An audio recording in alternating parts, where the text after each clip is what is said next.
মাওলা আলীর বিষয়। মাওলা আলী কারামাল্লাহু মনোভাব, মুসলমানের উপরে অত্যাচার, এর পিছনে মুসলমানরাও দায়ী আছে। গোটা বিশ্বে আজকে মুসলমানদের হাহাকার, ঠিক কিনা? ফিলিস্তিনে আমরা মার খাই, ইরাকে আমরা মার খাই, ওখানে আমাদের উপর ব্যালিস্টিক ক্ষেপণাস্ত্র মারে, এদিকে মিসাইল মারে, এদিকে বম্বিং করে, ওইদিকে রোহিঙ্গাদেরকে তারাই আমাদের টেকনাফে পাঠাই দিচ্ছে। এদিকে লাথি মারলে ওইদিকে যাই, ওদিক থেকে গুতা মারলে এদিকে আসে। কারণ আমাদের কোনো সেন্ট্রাল লিডারশিপ নাই, কেন্দ্রীয় নেতা নাই। চিল্লায় বলেন ঠিক কিনা? ওমরে ফারুকের মতো আমাদের একজন নেতার দরকার আছে না নাই? একজন নেতার অপেক্ষায়। We are waiting, whole the Muslim Ummah, for a true leader, for a charismatic leader. একজন ক্যারিসমাটিক নেতার জন্য, একজন ট্রু লিডারের জন্য আমরা অপেক্ষা করছি। কবে আসবে সেই আল ইমাম আল মাহদি আল মুনতাজার, যার অপেক্ষায় গোটা উম্মাহ। ইসরায়েলিরা বোমা ফালায়, আমার মুসলিম ভাইদেরকে যখন মারে তখন আমাদের কষ্ট লাগে না? কেন লাগে? কারণ তারা হচ্ছে আমাদের দ্বীনি ভাই। সবাই বলেন তারা আমাদের কি ভাই? দ্বীনি ভাই। আমরা সব মুসলিম উম্মাহ মিলে ওয়ান বডি, একটা দেহ, এক দেহ এক প্রাণ। হযরত উমর রাদিয়াল্লাহু তাআলা তিনিও শাহাদাত বরণ করলেন, হযরত ওসমান তিনিও শাহাদাত বরণ করলেন। জনগণের চাপে মাওলা আলী খলিফা হওয়ার জন্য যায় না, জনগণ জোর কইরা মাওলা আলীকে খলিফা বানাইছে। এই জন্য খলিফাও দুই প্রকার, একটি হলো আল্লাহ আল্লাহ রসুলের খলিফা, আরেকটি হলো জনগণের খলিফা। আল্লাহ এবং আল্লাহর মনোনীত, আল্লাহ এবং আল্লাহ রসুলের মনোনীত খলিফার নাম হইল আলী কারামাল্লাহু ওয়াজহু, আর জনগণের মনোনীত খলিফার নাম হলো আবু বকর সিদ্দিক রাদিয়াল্লাহু তাআলা আনহু। মক্কা এবং মদিনাবাসীরা যাকে নির্বাচিত করেছেন, মনোনীত করেছেন, আর রসুল মাওলা আলীকে খলিফা মনোনীত করেছেন, নির্বাচিত করেছেন গাদিরে খুমে। আল্লাহর খলিফা যিনি, তাকে বলা হয় ইন্নী জাইলুন ফিল আরদি খলিফা, তাকে বলা হয় আদম। আদম তিনিই হন যে সৃষ্টি না, আদম আল্লাহ নিজে তৈরি করেন নিজ হাতে।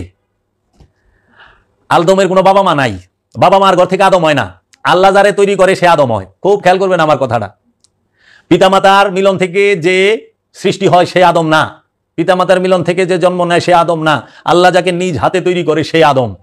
এর জন্য পিতামাতা যাকে মিলন করে জন্ম দেয়, পিতামাতার দ্বারা যে সৃষ্টি হয় তার মরণ আছে, আর আল্লাহ যারে নিজে হাতে বানায় তার কোনো মরণ নাই। আদম মরে না, জাতে আলী মরে না, জাতে নূরে মোহাম্মদ মরে না, রসুল মারা যায় না, অলি মারা যায় না, নবী মারা যায় না। এর জন্য কোরআনে কোথাও নাই কুল্লু রসুল জায়গাতাল মউত, কোরআনে কোথাও নাই কুল্লু নবী জায়গাতাল মউত, কোরআনে কোথাও নাই কুল্লু ওলিয়া উলিয়া জায়গাতাল মউত, কোরআনে আছে কুল্লু নাফসুন জায়গাতাল মউত, প্রত্যেক নফস মৃত্যু স্বাদ গ্রহণ করিবে। রহস্য বুঝার জন্য ভাণ্ড লাগবো, অল্প ভাণ্ডতে কুলাইব না, ফাইটা যাবো গা। বইলা থুয়া যাইতে আসি, জানি না দয়াল কোন দিন লয়ে যায়। তাই মাওলা আলী কারামাল্লাহু ওয়াজহুর শাসন আমলে মাওলা আলীর বিরুদ্ধে বিদ্রোহ করে মুআবিয়া। রসুল গাদিরে খুমে বলছিল মুনাফেক আলীকে ঘৃণা করবে আর মুমিন আলীকে ভালোবাসবে, মুমিন আলীকে ঘৃণা করবে না, মুনাফেক আলীকে ভালোবাসবে না। যে আলীর বিরুদ্ধে অস্ত্র ধরে সে আমার বিরুদ্ধে অস্ত্র ধরে, যে আলীকে আঘাত করে সে আমাকে আঘাত করে, যে আলী থেকে মুখ ফিরায় নেয় সে আমার থেকে মুখ ফিরায় নেয়। এখন আপনারা একটু দেখেন তো ভাই, চায়া মহানবীর সাথে কি মাওলা আলী আছে না মুআবিয়া আছে? মহানবী দোয়া করছেন, আল্লাহ যে আমাকে, যে তুমি এই আলীকে যে ভালোবাসে তুমি তাকে ভালোবাসো, আলীকে যে সাহায্য করে তুমি তাকে সাহায্য করো। মুমিন আর মুনাফিক চেনার কোষ্ঠী পাথর হলো মাওলা আলী। খেয়াল করেন একটু, তাহলে এই উমাইয়া আব্বাসিয়া রাজবংশ তারা তিলে তিলে সবাই ঐক্যবদ্ধ হইয়া মাওলা আলীকে শহীদ করলেন। একটু খেয়াল করেন তো, মক্কা বিজয় হয় যে আমাদের যে লাস্ট মক্কা বিজয় কবে হয়? মক্কা বিজয় হয় হইল আপনার গিয়া 10ম হিজরিতে, এই 9ম হিজরিতে বনু তায়েকা বুতখানা বিজয় হয়, এবং 8ম হিজরিতে তায়েব বিজয় হয়, এবং 8ম হিজরি রমজানুল মুবারকে মক্কা বিজয় হয়। 8ম হিজরিতে মক্কা বিজয় হয়। তাহলে আপনি একটু খেয়াল করেন 8ম হিজরি কখন? যখন রাসূল সাল্লাল্লাহু আলাইহি সাল্লামের 60 কি 61 বছর জাহিরি। তখনও আবু সুফিয়ান কাফের, আবু লাহাব কাফের, আবু জাহেল কাফের, মুআবিয়া কাফের, মুআবিয়ার মায় তখনও কাফের। কখন? 8ম হিজরিতে। 8ম হিজরিতে 630 সালে এরা সবাই কাফের। সাইবা, উকবা, মুগিরা, জুলখাইস এগুলা সব কাট্টা কাফের। মক্কা অবরোধ করে রাখছে, রসুলকে যাইতে দেয় না। মক্কা বিজয়ের পরে রসুল গেছে মক্কা, হজ করছেন 10ম হিজরিতে, বিদায় হজ। তাইলে এই 8ম হিজরিতে যারা দেখলো যে এত বড় সৈন্য দল নিয়ে মহানবী মদিনা থেকে মক্কায় আসছে, আমরা তো এখন পারুম না জান আর মাল রক্ষার লিগা। এখন যদি আত্মসমর্পণ না করে, তার কাছে মুরিদ না হয়, তো জানও যাইব, মালও যাইব, হত্যা হইব, ক্রোক হয়ে যাইব। তখন কি করলো? কৌশলে তাহারা রসুলের কাছে বায়াত কলেমা পড়লো। কখন? 8ম হিজরিতে। আবু সুফিয়ান মুআবিয়ার 8ম হিজরিতে রসুলের কাছে কলমা পড়ল এই উমাইয়ারা আব্বাসীরা। কিছু কিছু আছে আগে হয়েছে। তো এখন অষ্টম হিজরিতে যখন হইল, টপ ক্লাস কাফের এরা কিন্তু ছিল। কখন? অষ্টম হিজরিতে টপ ক্লাস কাফের। রসুলের সামনে খোলা তরবারি লইয়া মাওলা আলীর সামনে দাঁড়ায় রয়েছে। অষ্টম হিজরিতে টপ ক্লাস কাফের তারা, আল্লাহ রসুল দশম হিজরিতে ওফাত নিলেন, ইন্তেকাল করলেন। 11 হিজরিতে তারা ফার্স্ট ক্লাস মুসলমান হয়ে গেলেন। বর্তমানে টপ ক্লাস কাফেরেরা ফার্স্ট ক্লাস মুসলমান।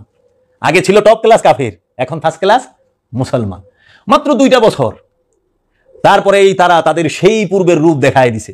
মহানবীর সাথে এরা পারে নাই, মা খাদিজার সাথে, ইমাম আবু তালিবের সাথে পারে নাই, কিন্তু মাওলা আলীর সাথে তারা কুলায় উঠছে।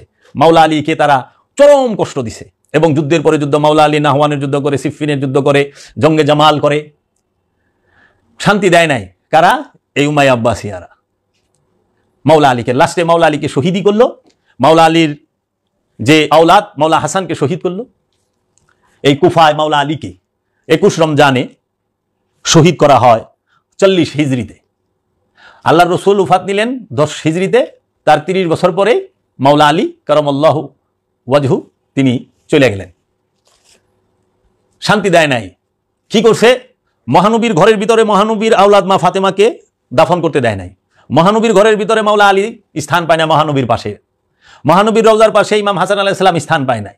মহানবীর পাশে ইমাম হুসাইন আলাইহিস সালাম স্থান পায় নাই। কেন? কারণ ছিল মহানবীর হয়ে মাওলা আলী আরবের 9 জন যে বড় বড় বীর ছিল তাদেরকে হত্যা করেছেন। যারা মহানবীকে হত্যা করতে আসছে প্রতিহত করেছেন। আঘাত করেন নাই। আঘাত করতে হইলে তো মহানবী মক্কাই করতে পারতো। মক্কা থেকে হিজরত করে মদিনায় গেল গোপনে, সেখানে আত্মরক্ষার জন্য তিনি সেখানে রইলেন। মক্কা থেকে 6 সময় লাইটে গেছে। কি মন খারাপের খারাপ চিন্তা করছো? 6 সময় লাইটে যে একটা মানুষ একজনকে মারতে হইব, কত ডেঞ্জারাস লোক এরা। তাও বউ বেটি লয়ে গেছে, হিন্দা উহুদে যুদ্ধে অংশগ্রহণ করছে। এগুলা সব গোপন করে। এটা লোক কাছা। তুমি যদি ঘটনা না জানো তুমি সম্মান করবা কেমনে? তুমি তো আবু জাহেল শেষ দামাইরা হইবা। আবু জাহেল রে আসসালামু আলাইকুম নাকি? আবু জাহেল সম্পর্কে আগে জানো, দেখো কারা কি করলো। তাই মাওলা আলী যে 9 বাহাদুর রে হত্যা করছে, তার মধ্যে একজন ছিল ওমর ইবনে আবদ, যার সকালের নাস্তায় 2টা উট লাগতো। ইতিহাস এই রকম। সেই মাওলা আলীকে শহীদ করলো, মাওলা আলীর আওলাদদেরকে শহীদ করলো এবং মাওলা আলীর বংশকে বিষ প্রয়োগ করে আব্বাসিয়া রাজারা, উমাইয়া রাজারা হত্যা করলো। আজও পর্যন্ত মাওলা আলীর বংশের উপরে, রসুলের বংশের উপরে অত্যাচার জুলুম চলতেছে, চালিত। তাই আমি আপনাদেরকে বলতে চাই, আপনারা সত্য জানুন, সত্যকে মানুন, আপনারা আল্লাহ রসুলকে ভালোবাসুন, আল্লাহ রসুলের বংশ আলে বায়াত, পাক পাঞ্জাতন, 12 ইমাম, 14 মাসুমকে ভালোবাসুন। কারণ রসুলকে ভালোবাসার অপর নামই ইমান। রসুলকে ভালোবাসা ফরজ, রসুলকে অনুসরণ করা ফরজ, রসুলের উপরে দরুদ সালাম পেশ করা ফরজ, রসুলের বংশকে শ্রদ্ধা করা, মহব্বত করা ফরজ। আল্লাহ রসুল নিজেই বলছে, আমি তোমাদের কাছে কোনো বিনিময় চাই না, শুধু আমার কুরবাত যারা, নিকটবর্তী যারা, তোমরা তাদেরকে ভালোবাসো। এবং আল্লাহ রসুল বলছেন ওয়াতাসিমু বিহাবলিল্লাহ জামিয়ান, তোমরা আল্লাহর রুজ্জুকে শক্তভাবে মজবুতভাবে ধরো। আল্লাহর রুজ্জু হচ্ছে রসুলের বংশ, রসুলের আল, অলিয়া উলিয়া কেরাম। মানুষ এখন লেবাস ধরছে, রসুলের আওলাদ ছাইরা দিছে। মানুষ এখন বই পড়া শুরু করছে, কেতাব পাঠ করে না। এখন বই পইরা দেখি, আপনি দেখেন যে কোরআন পাঠ করছে, হাদিস পাঠ করছে, সে আল্লাহর ওলির মাজারে আগুন দেয়, আল্লাহর ওলিকে আঘাত করে। যে কোরআন পড়ছে, হাদিস পড়ছে, সে বলৎকার করে। এটা কি হইতে পারে কোনোদিন? আর কি আশ্চর্যের বিষয়, এরা বাংলাদেশে মাজার ভাঙ্গে আল্লাহর ওলির মাজার ভাঙ্গে, আল্লাহর ওলির মাজারে আগুন দেয়, আর এরা ফিলিস্তিনের লেগে মিছিল করে। আল্লাহর ওলির মুরিদদেরকে হত্যা করে, আল্লাহর ওলির খলিফাদের হত্যা করে, মুসলমানদের ওলি যারা, মুসলমানদের মধ্যে পীর মাশাইখ যারা, তাদের মাজার ভাঙে আগুন দেয়। বাংলাদেশে মাজার ভাঙে, মাজারে আগুন দেয়, মুসলমানদের মারে, আল্লাহর ওলি গো মারধর করে, জুলুম করে, অত্যাচার করে, মাজারে আগুন দেয়। তারা আবার শুক্রবার দিন ফিলিস্তিনের লেগা তারা মিছিল বাইর করে। এই মাথায় আমি বুঝি না এরা কোন মুসলমান। তৌহিদি জনতার নামে বাংলাদেশের কত মাজার, দরবার, খানকার মধ্যে অগ্নিসংযোগ, মারপিট, ভাঙচুর, লুটপাট সব করতেছে, আবার তারা ফিলিস্তিনের মুসলমানের লেগা কান্দে। এই আমার ধরে না। আমরা সবাই ফিলিস্তিনের উপরে যে অত্যাচার হচ্ছে, আমরা তার জন্য সবাই খুবই নিন্দা জানাই, তীব্র নিন্দা জানাই। এই ইসরায়েলের যে আগ্রাসী মনোভাব এবং এই ইহুদি পন্থীদের যে আগ্রাসী মনোভাব, মুসলমানের উপরে অত্যাচার, এর পিছনে মুসলমানরাও দায়ী আছে। কারণ জাতবাই না থাকলে জোর হয় না। আপনারা দেখবেন কুড়াল গাছের কূপ দিলে গাছে এত জোরে কূপ দেখে, আমি কি করুন, তোর জাতবাই তো আমার ইয়ের ভিতরে ঢুকছে, এর লেগা জোরটা বড় হয়। কারণ কুড়ালের আছারি যেটা আছে না, লাঠি, ওটা গাছের। এই জন্য ওই ফিলিস্তিন, ইয়ামেন এবং এই সিরিয়ারে মারবার পাতাছে, কারণ আমাকে মুসলমান ভাইয়েরা ইহুদিগুলোকে মিলা রয়েছে। আগে থেকেই, এটা নতুন কিছু না, যার যার ক্ষমতা জোটানের লেগে। তো কাজেই আমরা সত্য জানি, আমরা সত্য বোঝার চেষ্টা করি। তাই আমি শেষে মাওলা আলীর একটি বন্দনা দিয়ে আমি শেষ করতে চাই।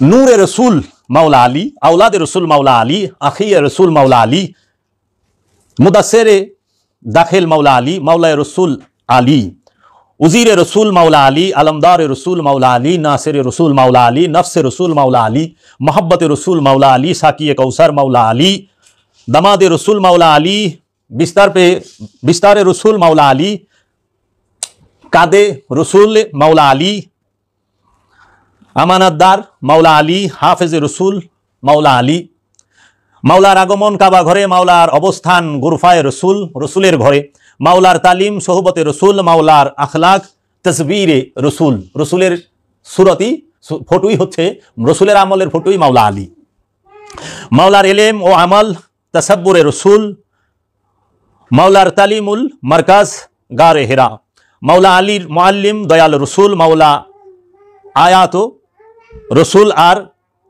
मौला आए तो देखा है रसूल को, और रसूल इस जहां से उफाक करते हैं तो देखता है अली। रसूल सब समय मौला आली के सामने ही रखतें। मौला आलीर मतो मोहब्बत रसूल द्वितीय काउके करेन नी। मौला आली आलैहिस सालाम सर्वप्रथम कुरान पाठ करें, किताब पाठ करें रसूलेर काछ थेके। मौला आली आलैहिस सालामके एसे सर्वप्रथम महानबी मेराजेर कथा बर्णना करें। मौला आली आलैहिस सालाम रसूलके मेराजे जेते देखें एबं मेराज थेके आसतेও देखें। मौला आली आलैहिस सालाम जिब्राइलको देखें, रुहुल आमीनकेও देखें। मौला आली निजेई सलात, मौला आली निजेई सियाम, मौला आली निजेई कुरबानी, मौला आली सब। मौला आलीर कोनो तुलना कारो साथे करा जाए ना। ताई এই রাতটি বরকতময়, আল্লাহর ওলিদের, আল্লাহর নবী, আল্লাহর রসুলদের আগমন এবং উফাত দিবস দুইটাই বরকতময়, সূরা আম্বিয়ার মধ্যে বলে রেখেছেন আল্লাহ। এর জন্য আমরা এই বরকতময় রজনীতে আমরা ফরিয়াদ করব রবের কাছে, আমরা যেন মাওলা আলীর সিনার এলেমকে নিজের সিনায় ধারণ করতে পারি। মাওলা আলী সম্পর্কে যে মাওলা আলীর গুণগান এবং ফজিলত বলতে ভয় পায়, সে কি হাউজে কাউসার পাবে? যে মাওলা আলীর মোহব্বত যার হৃদয়ে নাই, সে কি জান্নাতে যাবে না? কারণ নামাজে মাওলা আলী এবং মাওলা আলীর বংশের উপরে, রসুল এবং রসুলের বংশের উপরে দরুদ পাঠ না করলে নামাজ হয় না। অবশ্যই মাওলা আলী ইমানের অংশ, মাওলা আলী ইবাদতেরও অংশ, মাওলা আলী মহব্বতের অংশ। মহব্বত শিখতে গেলে মাওলা আলীর কাছে যাইতে হবে, ইবাদত শিখতে গেলে মাওলা আলীর কাছে যাইতে হবে, ইমান অর্জন করতে মাওলা আলীর কাছে যাইতে হবে। মাওলা আলী ছাড়া আর কোনো দরজা নাই। আনা মাদিনাতুল ইলমি আলী ও বাবাহা, আমি ইলমের শহর, একমাত্র দরজাই হলো মাওলা আলী। এবং মাওলা আলী তিনি কিতাব, তিনি নবীর বংশ, এবং মাওলা আলীর বংশ থেকেই সমস্ত ওলিরা আসছে। সমস্ত ওলিরা আলীর বংশ, আলী নবীর বংশ, রসুলের বংশ, আল্লাহর আব্দুহুর বংশ। আমরা যেন মাওলা আলীকে ভালোবাসতে পারি এবং মহব্বত করতে পারি এবং সত্য বলতে পারি, সত্য ধারণ করতে পারি, সেই রহমত আমাদেরকে রব দান করেন। আমরা এখানেই রাখি।